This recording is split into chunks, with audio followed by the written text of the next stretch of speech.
국민 여러분 안녕하세요. 공작관TV 그레이트 게임의 최수용입니다. 오늘은 국민 여러분들께 우리나라 말뜻을 한 가지 알려드리고자 이 방송을 하게 됩니다. 다름이 아니라 국민 여러분, 흡수라고 하면 그 흡수라는 말이 무슨 말인지 아시죠? 흡수. 물을 흡수했다.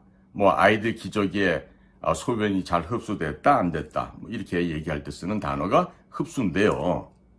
북에서 이 흡수라는 말을 쓰는 우리 남쪽에 대상자들이 있어요.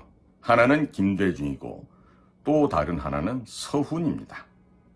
자, 지금 우리의 비밀 공작망에 따르면 이 서훈과 김대중에 대한 이야기들이 나오는데 참 이 기가 막힌 얘기가 지금 나오고 있습니다.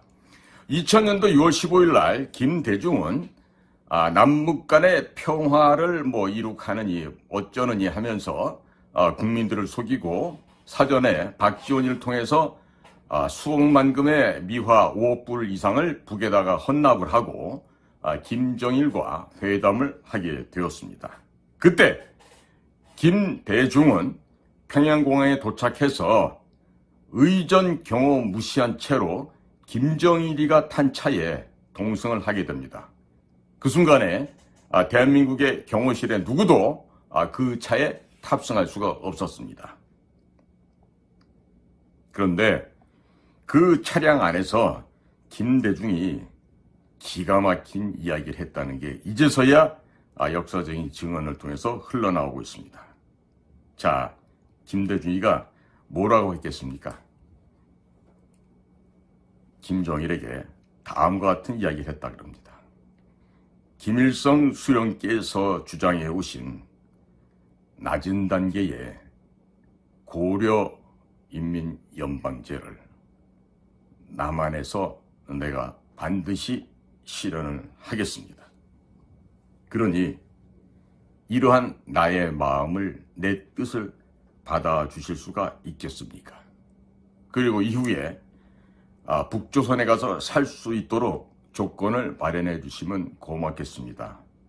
이렇게 김대중이 김정일에게 말을 했고 이에 대한 답변으로 김정일은 아래와 같이 답변했다 그럽니다.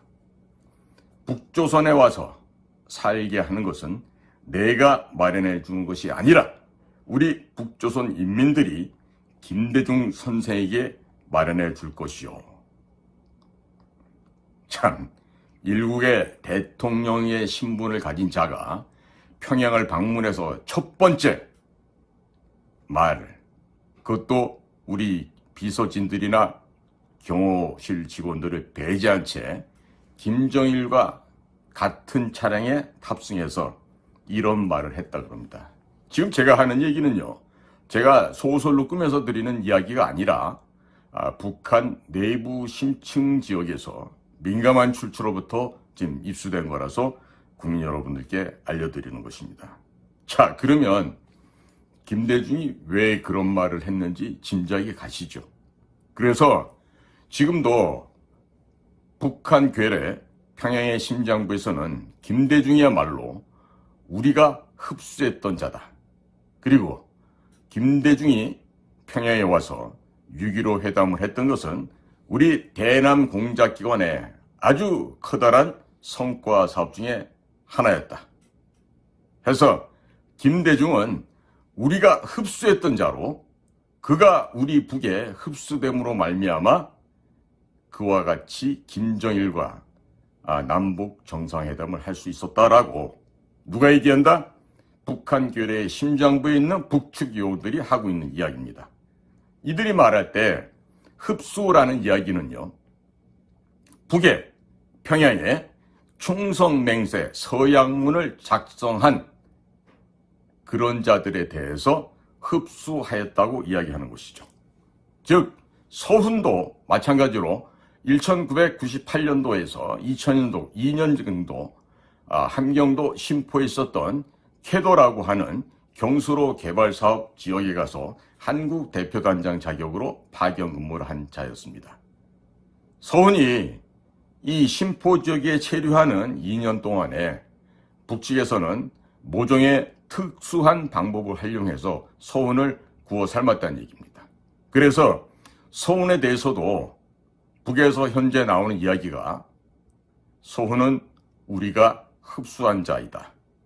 서훈은 우리 북에서 흡수한 자다.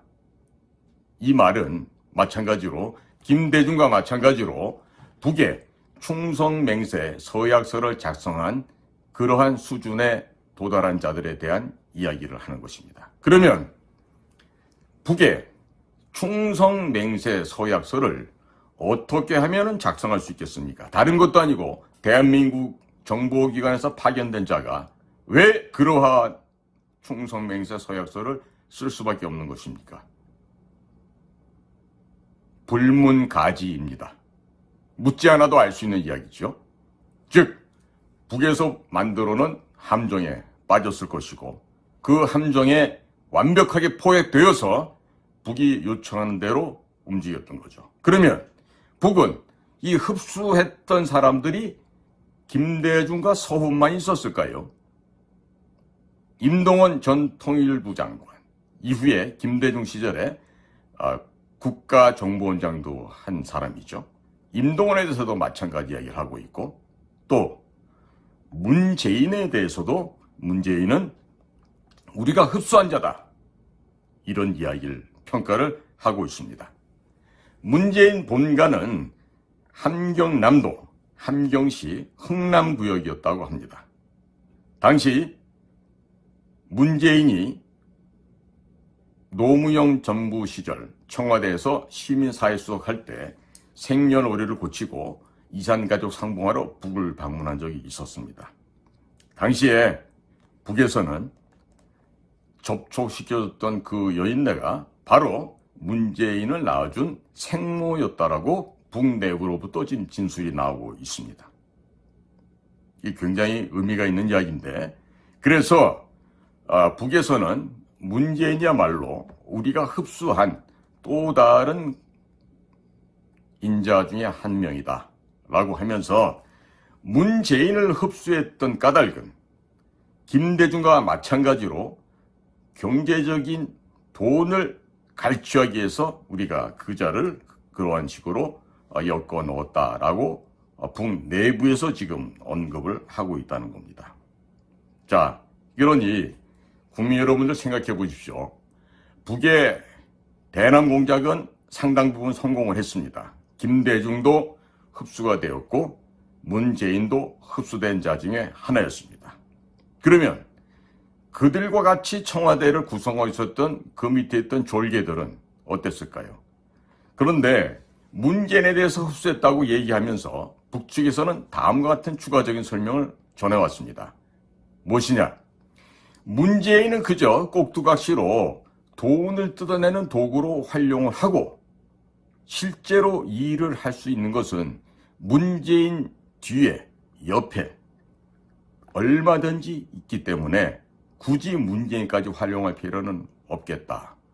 완전히 바지 사장으로 세워놓고 실질적인 이득은 림종석 동무 같은 자들, 또 청와대 비서진으로 들어가 있던 그 386 주사파 학생운동 출신의 종북 공산주의자들에 의해서 충분하게 아주 신나게 대한민국을 말아먹었던 것이었습니다.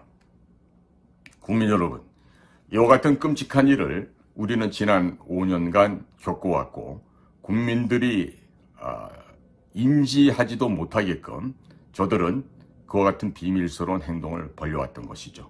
자, 이제 우리 국민 여러분들께서 좀 다르게 각성이 좀 되셔야 되겠죠. 지금 제가 전해드린 거는 제가 뇌피셜로 하는 얘기가 아닙니다. 평양 내부에서 우리의 주요한 첩보망을 통해서 지금 나온 얘기를 제가 대신해서 전달해 드리는 거예요. 그러니 이제 국민 여러분, 김대중과 문재인에 대한 실체를 이제 조금씩 아셔야 되겠습니다. 그리고 올바른 생각, 그리고 바른 마음, 바른 생각을 통해서 어떻게 하면 이 나라가, 이 사회가 더 발전할 수 있을지를 우리 다 같이 고민해 보도록 하죠. 오늘도 저희 공작관 TV를 경청해 주신 모든 국민 여러분, 또 해외 동포 여러분들께 감사를 드립니다. 날씨가 계속해서 춥습니다. 감기 걸리지 마시고 건강 상하신 일 없도록 주의하시기를 부탁드리옵니다. 고맙습니다.